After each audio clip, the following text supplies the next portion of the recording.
एक दिन खुल गए शहर के भाग हमारे। एक मंत्री जी शमशान घाट के उद्घाटन के लिए पधारे। गुरुजी व्यंग देखना दूसरी पंक्ति में। एक मंत्री जी शमशान घाट के उद्घाटन के लिए पधारे। उद्घाटन की पहली रस्म पूरी कराई गई। एक जलते हुए मुर्दे को बुझाकर मंत्री जी के हाथ से अग्नि दिलाई गई। यह आग जब तक दूंगा, जब तक ताली नहीं बजेगी झुलस दूंगा इसको मैं। एक जलते हुए मुर्दे को बुझाकर मंत्री जी के हाथ से अग्नि दिलाई गई। इस घटना से कम एक बात का तो पता चलता है कि आदमी का नसीब खराब हो तो वो मरने के बाद भी भुगतता है। बहुत अच्छे, वाह। आदमी का नसीब खराब हो तो वो मरने के बाद भी भुगतता है। पंडित जी ने कहा, श्रीमान कृपया क्या इस दिशा में आके अग्नि दिखाएंगे? और व्यंग की अगली पंक्ति पे ये नहीं कहूंगा कि ताली बजाना, कसम देता हूं कि ताली रोक के बताना। एक हाथ से दूसरे हाथ को पकड़ लेना, लेकिन अगर दूसरा हाथ छुड़ा के ये कह दे कि नहीं अब ताली बजेगी तो फिर आसमान में लहरा के बजा देना। रोकने की कोशिश करना, लेकिन बजवा के मानूंगा, इस बात का वादा है। पंडित जी ने कहा, श्रीमान कृपया क्या इस दिशा में आकर अग्नि दिखाएंगे? मंत्री जी भन्ना कर बोले, आग कहां और कैसे लगानी है मुझे क्या आप समझाएंगे? वाह वाह, धन्यवाद। आग कहां और कैसे लगानी है मुझे क्या आप समझाएंगे? अरे हम इस हिंदुस्तान की राजनीति को बरसों से झेल रहे हैं। रोजाना विरोधियों के साथ तरह तरह की आग से खेल रहे हैं। और पंडित जी आप तो बुजुर्ग हैं, आपको तो कम से कम ये बात समझ में आनी चाहिए कि आग दिशा देखकर नहीं, आग तो हवा का रुख देख के लगानी चाहिए। वाह वाह। आग तो हवा का रुख देखकर लगानी चाहिए।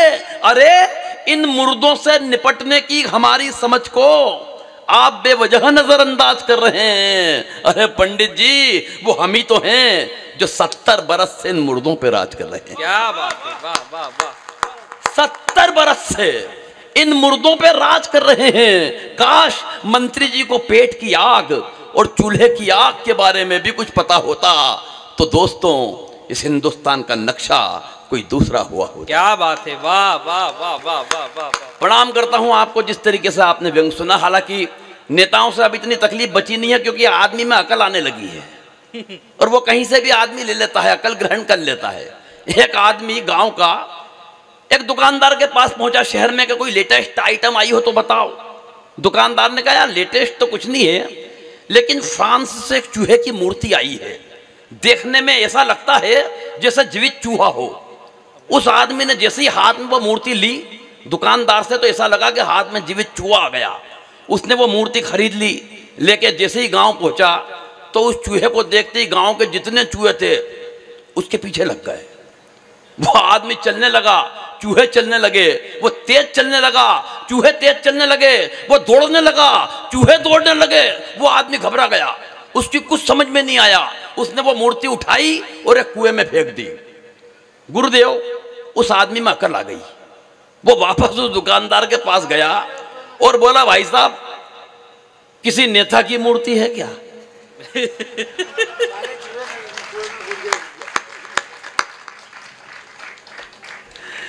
यकीन जानना साहब, नेता की मूर्ति उस आदमी को उस दुकानदार ने दे भी दी। वो उस नेता की मूर्ति को लेकर जब गांव में आया तो एक भी नेता उसके पीछे नहीं लगा। वो उस दुकानदार के पास वापस गया कि भाई साहब आपने ये कौन सी डुप्लीकेट मूर्ति दे दी? चूहा था तो चूहे लग गए, नेता था तो एक भी नहीं आया। दुकानदार हाथ जोड़ के बोला, भाई साहब मैं माफी चाहता हूं, मैंने आपको जल्दीबाजी में नेताजी सुभाष चंद्र बोस की मूर्ति दे दी और इस हिंदुस्तान में उनकी कदकाठी का कौन है जो आपके पीछे आता? क्या बात है, वाह वाह वाह वाह। इंजीनियर प्रणाम करता हूं आपको। एक व्यंग की और कुछ पंक्तियां सौंपना चाहता हूं। अभी मुझसे पार्थ पूछ रहा था, यार भाई साहब हास्य तो मैं बहुत कर लेता हूं, व्यंग कहां से आता है? गुरुदेव, मैंने इससे एक ही बात कही कि हमारे आसपास ही बिखरा हुआ है।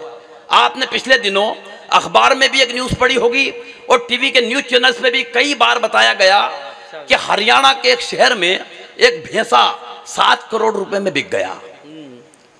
7 करोड़ में आपने सुना होगा। भैंसे का नाम भी बता दूं, युवराज है। भैंसे का नाम युवराज रखा गया है। 7 करोड़ में बिका। जब आदमी की कीमत जानवरों की कीमत से भी घट के नीचे आ जाए तो व्यंग अपने आप उपजता है। एक बार अपनी अपनी मां के लिए ताली बजा के मुझे आदेशित कर दें। रुचि जी ने शानदार मां की पंक्तियां पढ़ी।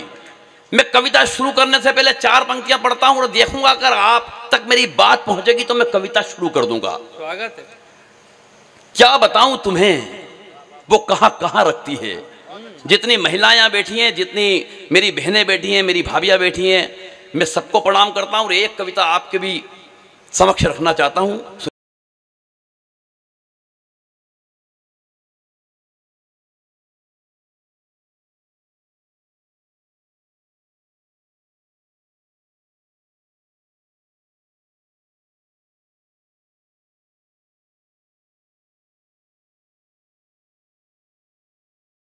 में तुम्हें जो मां रखती है। वाह वाह वाह वाह वाह। कविता शुरू करने के लिए थोड़ी सी कमजोर तालियां थी आपकी।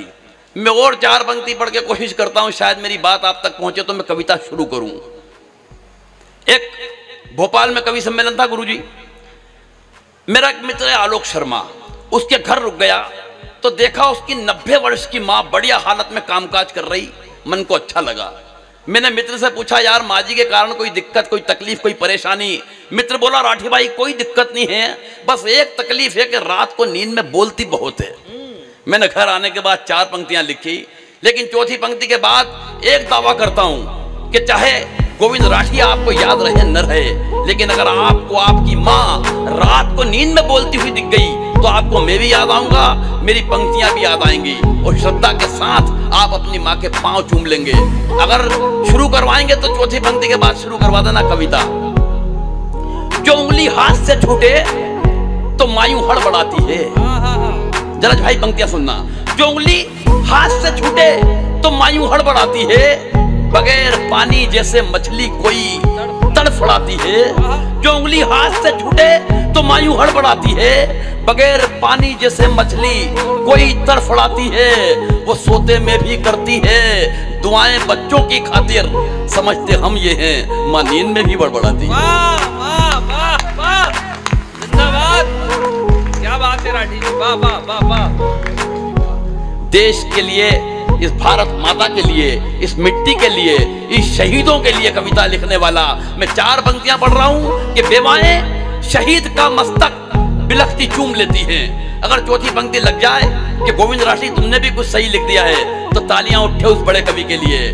बेवाएं शहीद का मस्तक बिलखती चूम लेती हैं, माएं खामोश रहकर उनकी वर्दी चूम लेती हैं, और निर्मल हो जाता है तब नीर गंगा का जब लहरें उठकर शहीदों की अस्थि चूम लेती हैं।